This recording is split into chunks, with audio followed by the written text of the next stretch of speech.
I think I'm entitled. I don't give a damn what you think you are entitled to. And my existence, while grotesque and incomprehensible to you, saves lives. I have neither the time nor the inclination to explain myself to a man who rises and sleeps under the blanket of the very freedom that I provide, and then questions the manner in which I provide it. I would rather you just said thank you and went on your way. Have you seen the meme? Yes, this is the current situation between Zelensky and Trump. और जो conversation हुआ है इन दोनों के बीच में उसको पहले हम लोग थोड़ा सा देखते हैं, फिर हम लोग बात करेंगे कि ये दोनों कंट्री के रिलेशन किधर जा रहे हैं या पूरी तरह से खत्म हो चुके हैं। और we are also going to talk कि इसके इम्प्लीकेशंस पूरे वर्ल्ड पर क्या होंगे। Everybody has problems, even you, but you have nice ocean and don't feel now, but you will feel it in the future. God bless. You don't know that. God bless. God bless. You will not have a war. Don't tell us what we're going to feel. We're trying to solve a problem. Don't tell us what we're going to feel. I'm not telling you. Because you're in no position to dictate that. That's Remember exactly this. You're in no position to dictate what we're going to feel. We're going to feel very good. You will feel influence. We're going to feel very good and very strong. You will feel influence. You're right now not in a very good position. You've allowed yourself to be in a very bad position, and he happens to be right about it. From the very beginning of the war. You're not in a good position. You don't have the cards right now. With us, you start having cards. I'm not playing cards. Right now, you don't. You're playing cards. You're playing cards. You're gambling with the lives of millions of people. You're gambling with World War III. You're gambling with World War III. And what you're doing is very disrespectful to the country, this country. That's back to you. Far more than a lot of people said they should have. Have you said thank you once this entire meeting? No, in this entire meeting, have you said thank you? You went to Pennsylvania and campaigned for the opposition in October. Offer some words of appreciation for the United States of America and the president who's trying to save your country. Please, you think that if you will speak very loudly about the war, you can... He's not speaking loudly. He's not speaking loudly. Your country's in big trouble. Can I Wait a minute. No. You've done a lot of talking. Your country is in big trouble. I know. You're not winning. You're not winning this. You have a damn good chance of coming out okay because of us. Mr. President, we are staying in our country, staying strong from the very beginning of the war. We've been alone, and we are thankful. I said thanks you haven't in been this alone. cabinet, you and haven't not been only alone. in this cabinet. We gave you, through this stupid president, $350 billion. You voted we gave for you your military president. equipment, You and your voted men for are your brave, president. but they had to use our military. Yes. What about if you didn't have our military equipment, you invited if me you to didn't speak. have our military equipment, this war would have been over in 2 weeks. In 3 days, I heard it from Putin. In 3 days, this is something Maybe new. less. In 2 weeks, of course he has. It's going to be a very hard thing to do business like this. आपने clips देखे, उसमें क्या था?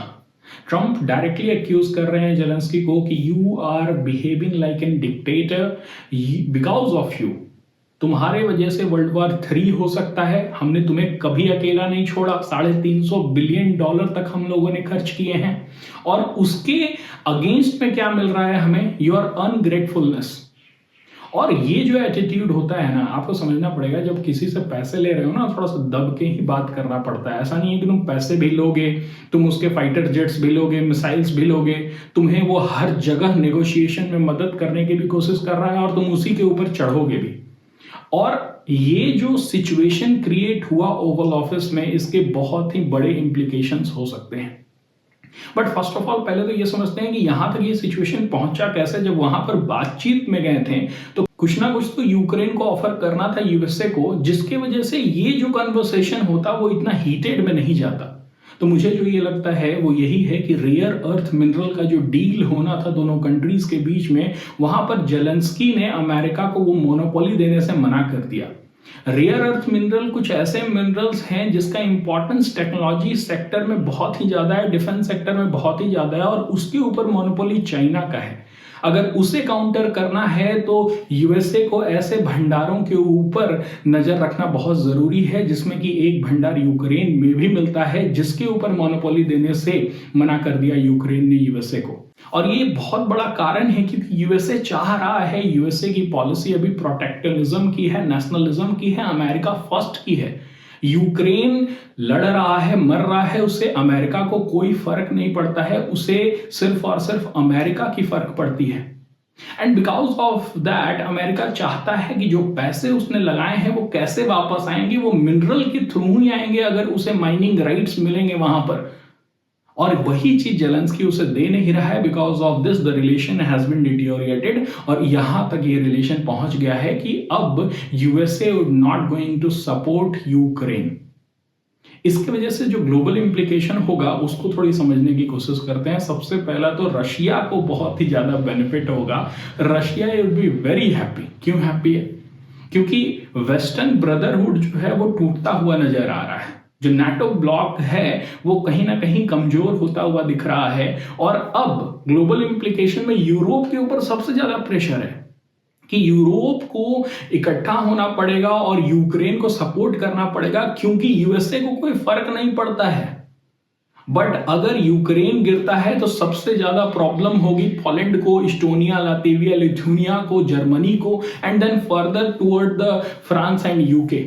सो problem जो face करेगा वो Europe करेगा, ना कि यूएसए करेगा, और इसके वजह से यूरोप को एक कंसंट्रेटेड पावर बनाना होगा, जिसकी बात मैंने लास्ट वीडियो में की है, जिसमें मैंने कहा है कि यूरोप को अपनी एक आर्मी की जरूरत है।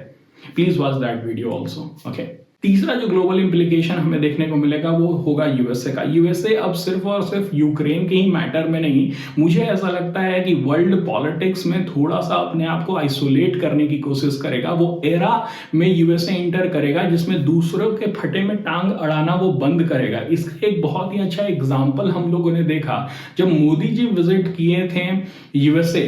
तब उस समय ट्रंप का एक स्टेटमेंट आया था कि बांग्लादेश में जो भी चीज हो रहा है ना वो मोदी संभाले। इसका सिंपल मतलब यह है कि जहां जहां यूएसए ने अपनी टांग अड़ा करके रखी थी उसकी कोई जरूरत नहीं है यूएसए को करने की।